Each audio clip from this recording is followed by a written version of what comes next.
look at the road to the Texas Revolution, and here we really get into where the fighting really begins, what is considered the beginning of the fighting and the first battle of the Texas Revolution today.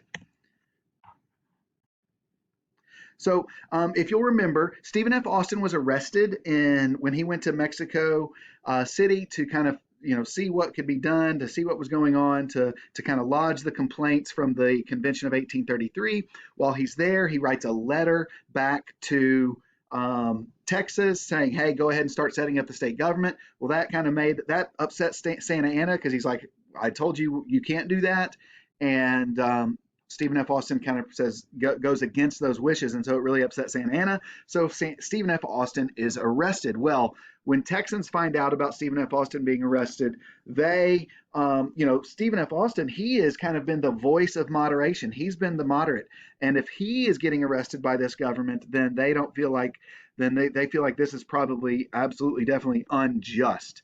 And so, once he is finally released, he comes back. He comes to Texas, and he says, "You know what? We need to begin to prepare for war." So the Texas Revolution is similar in a lot of ways to the the United States Revolution and the American Revolution. And so one of the ways that that's similar in that during the summer of 1835, Texans rebelled against Mexico. Well, there was people on both sides in Texas that didn't support this revolution, and didn't support this fighting against this country. So that's true. Again, both sides, they didn't always agree. In both wars, they were fighting against an unjust ruler. And the American Revolution, it was King George III. In the Texas Revolution, it was Santa Anna.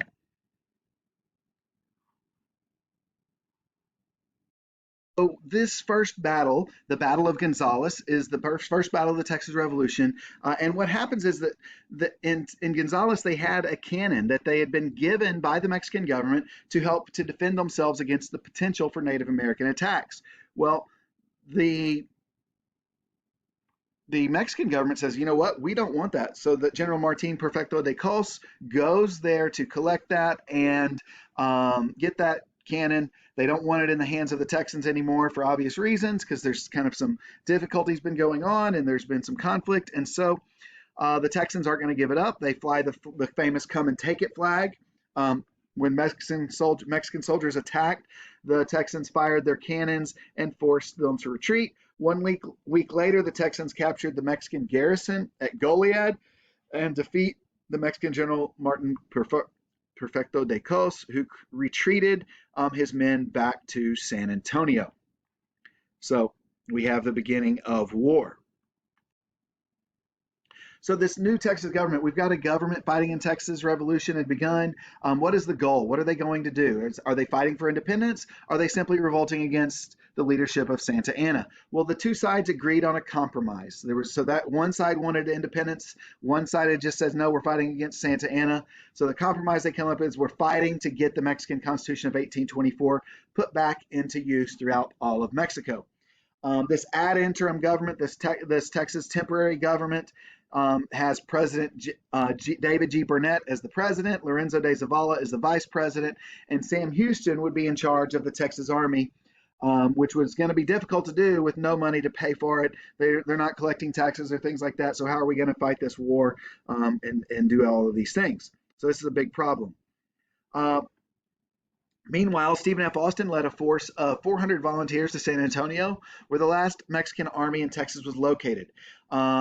800 Mexican soldiers led by General Cos are there, and instead of attacking the city, Austin began a siege where you surround the city, you don't let supplies in, you don't let people out, and basically surrounds them, and that puts them in a difficult situation because they are not getting supplies and they can run out of food and things of that nature. So in December of 1835, some Texan volunteers that were part of that siege decide to attack. They're led by Bid Miley. The Mexican army back all the way into specifically the Alamo. It was there that General Cos and his soldiers surrendered and promised to leave Texas. Early victories gave the Texans hope that they might win their revolution, and Mexico, however, was not finished fighting, and more fighting will definitely be on the way. We're not going to worry about this last slide. It's in your notes as well. We'll talk more about the government falling apart on another video, so don't worry about that. So we're going to finish off there with the siege of San Antonio and the United and Texas really gaining a foothold in uh, whereas the Mexican army has been kicked out of all of the different parts of Texas at this point.